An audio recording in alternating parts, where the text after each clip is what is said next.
Halo, masih di Anissa AE Channel dengan novel Naksir Kamu Gus karya Sinta Holifatunisa. Mohon maaf ya, beberapa hari absen karena memang kondisi tidak memungkinkan untuk membuat video dan merekamnya. Jadi sebelumnya jangan lupa untuk like, komen, share, dan subscribe ya. Selamat mendengarkan.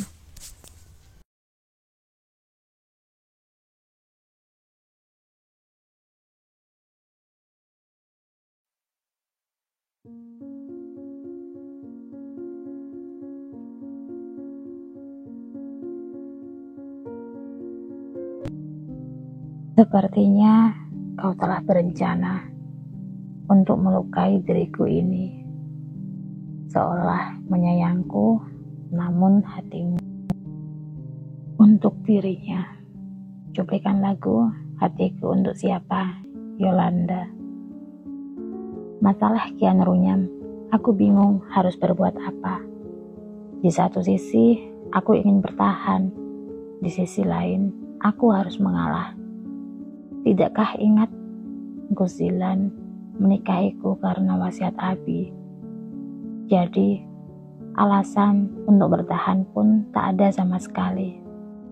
Lamunanku kian bergelanyut, memikirkan kata-kata Gus Zilan kemarin malam, saat ia tengah berbincang dengan Abi dan Umi di ruang keluarga dalam.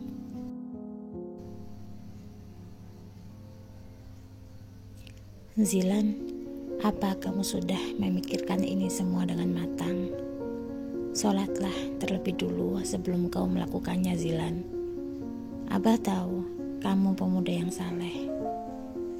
Abah harap apa yang kamu pilih sudah kau pikirkan dengan matang.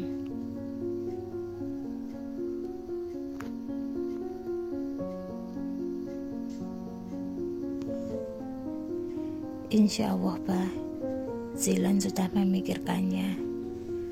Apa Abah lupa sebelum pernikahan ini terjadi, Zilan sudah terlebih dulu meminta syarat agar Zilan bisa menikah lagi dengan Neng Marwah. Dan Abah pun menyetujui hal ini.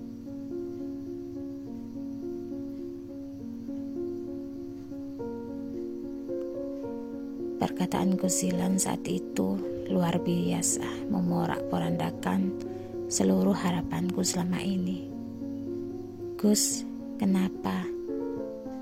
Tidakkah ada secuil rasa untukku? Aku tak berharap lebih, Gus. Hanya secuil. Itu pun jika Gus memilikinya.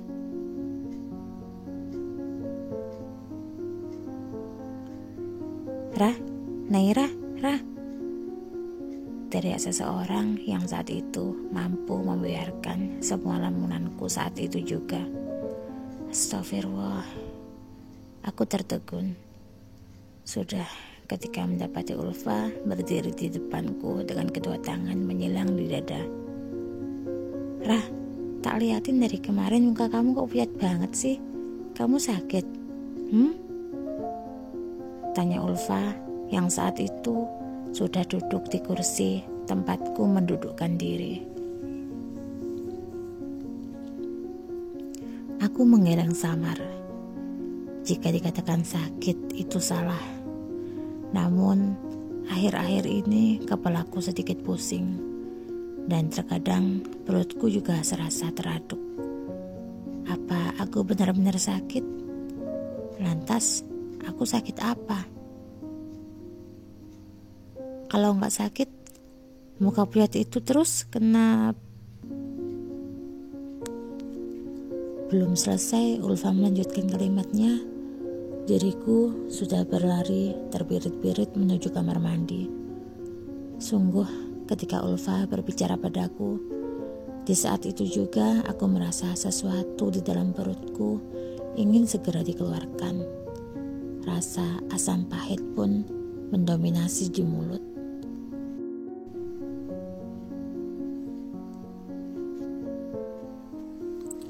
Bleh. Kumuntahkan semua makanan yang sebelumnya kumakan tadi pagi. Aku kenapa? Sudah lebih dari 2 minggu aku mengalami hal seperti ini setiap pagi. Rah, kamu kenapa toh? Tanya Ulfa yang saat itu tangannya tengah memijat bagian belakang leherku.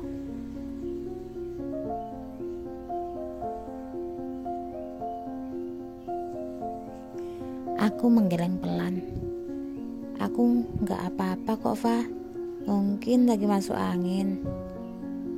Tunggu Dara, kapan terakhir kamu head?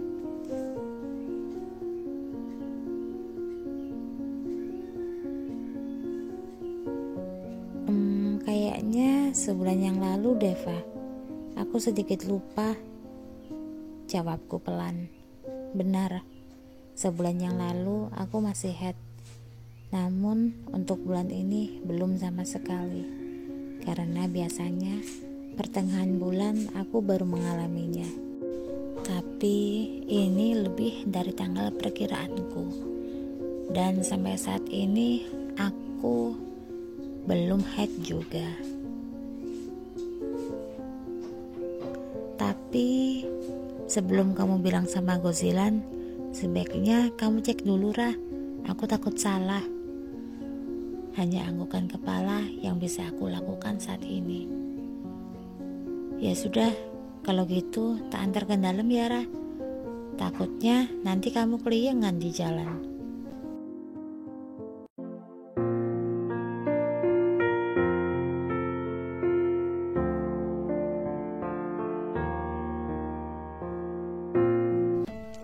Saat tiba di dalam, Umi yang melihatku tengah dituntun oleh Ulfa pun menjadi sangat khawatir. Itu terlihat dari ekspresi wajahnya yang menampilkan kesedihan. Mungkin wajahnya tak hanya sedih dengan keadaanku saat ini, akan tetapi sedih karena mengetahui jika aku juga akan dimadu oleh anaknya sendiri. Membayangkannya saja hatiku kembali perih. Belum lagi jika aku benar-benar hamil. Apa aku sanggup melihat Umi Maryam menangis jika tahu diriku akan pergi jauh? Loh, Nduk, kamu kenapa? Kok dituntun temanmu? Tanya Umi sembari membantu Ulfa mendudukkanku di kursi ruang tamu. Ku gelengkan kepala. Tidak apa-apa kok, Umi. Naira cuma pusing aja. Ucapku berusaha meyakinkan Umi agar beliau tidak terlalu khawatir dengan keadaanku sekarang.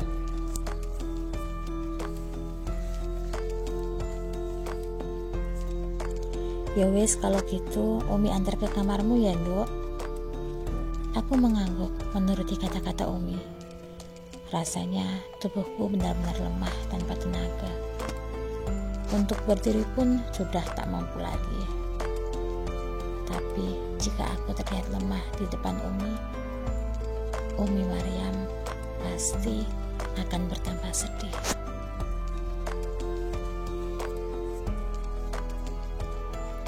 Kalau gitu aku balik ke asrama dulu ya, Ra. Iya, Fa, makasih sudah ngantar aku ke dalam. Ulfa mengangguk. Kemudian ia melangkah pergi. Kini tersisa aku dan Umi saja. Sesaat setelah kepergian Ulfa, Umi Maryam segera menuntunku untuk beristirahat di kamar.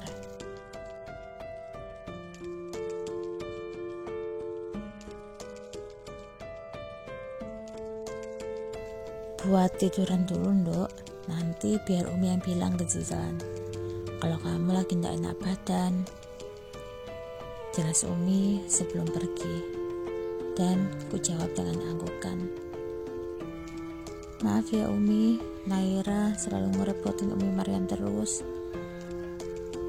Jijitku sesaat setelah Umi Maryam pergi.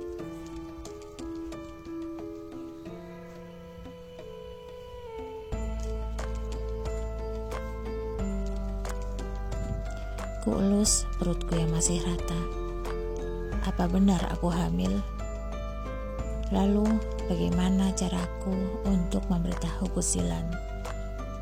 Jika Gusilan tahu, apa Gusilan akan menerima anaknya?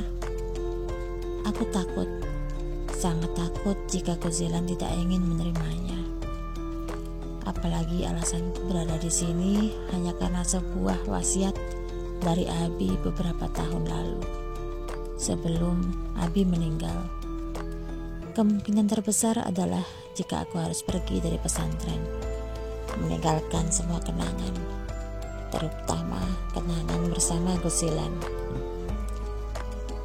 Kuembuskan napas panjang, berusaha tegar. Jikapun benar aku hamil, sebaiknya akan kusembunyikan terlebih dulu, karena hanya itu keputusan yang terbaik di antara pilihan lainnya.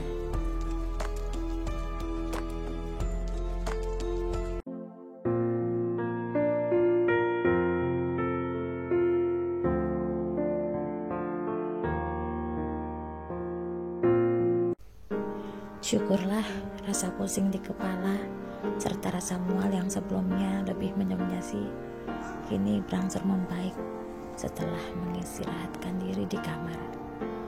Kuputuskan untuk keluar kamar. Tak kudapati satu orang pun di rumah, termasuk Umi. Loh, kok malah duduk di luar? Kata Umi, kamu sakit. Nih, tak beliin obat pereda sakit kepala, ucap Gusilan sembari tangannya menyodorkan satu buah kresek ke arahku. Gusilan, kenapa sebaik ini? Tanyaku padanya. Sampai raut wajah Gusilan pun saat itu juga berubah. Loh, kamu kok malah ngomong gitu, Tora? Ya mesti toh saya baik ke kamu. Kamu kan istri saya.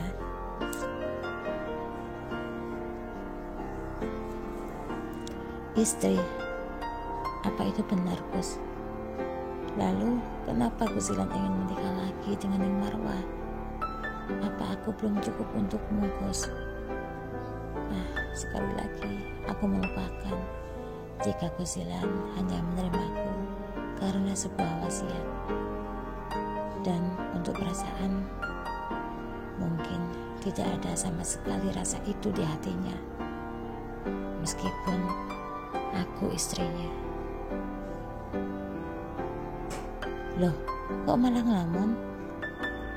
Tanya Gusilan sembari mendudukkan diri di kursi yang bersebelahan dengan kursi tempatku. Aku menggeleng. Nggak kok, Gus. Gusnya kok tumben nggak pergi mengajar?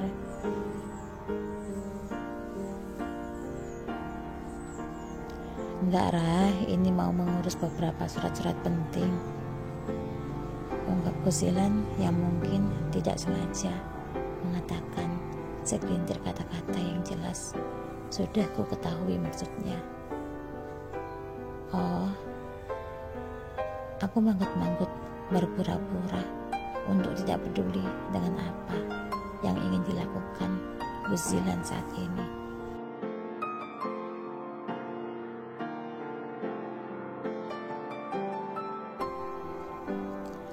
Ucapannya kembali membuatku berpikir jika Gusilan menginginkanku agar secepatnya pergi dari kehidupannya, supaya ia bisa kembali menikah dengan Ning Marwah tanpa meminta izin dariku terlebih dulu. Baiklah, Gus, aku akan melakukan seperti yang kau minta, yakni pergi sejauh mungkin dari kehidupanmu dan melupakanmu, meski itu sedikit mustahil bagiku.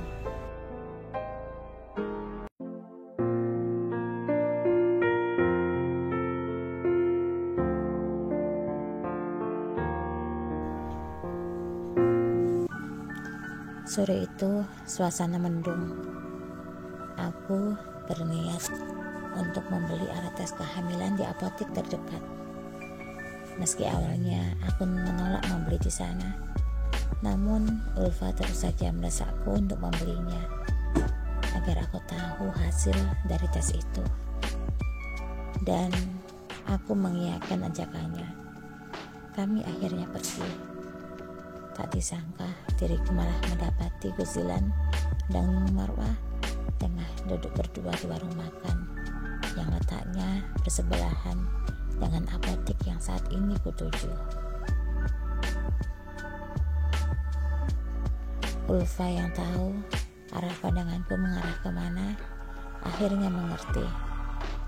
Ya, Ulfa sudah mengetahui semuanya, bahkan tentang keinginan Guzilan ingin berpoligami. Dan Ulfa lah yang menguatkanku untuk bertahan di situasi ini. Tapi mungkin kali ini aku harus benar-benar mengalah.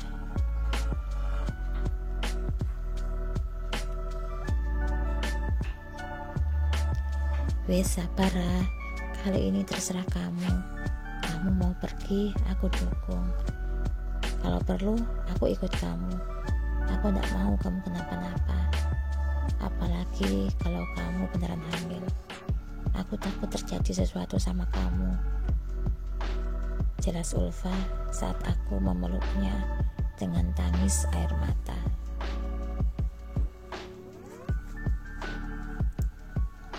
Selesai memberi tes kehamilan, kami memutuskan untuk kembali ke pesantren.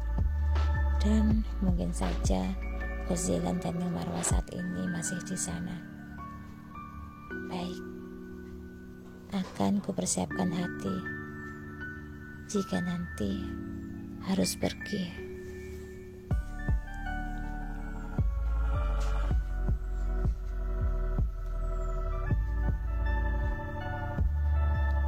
Gus, terima kasih sudah menjadikanku istri, meski hanya beberapa bulan. Akan tetapi, aku menjalankan semua kewajibanku dengan setulus hati, tanpa adanya paksaan siapapun. Sebab sebuah rasa telah terpatri lama untukmu, meski aku bukan istri sempurna.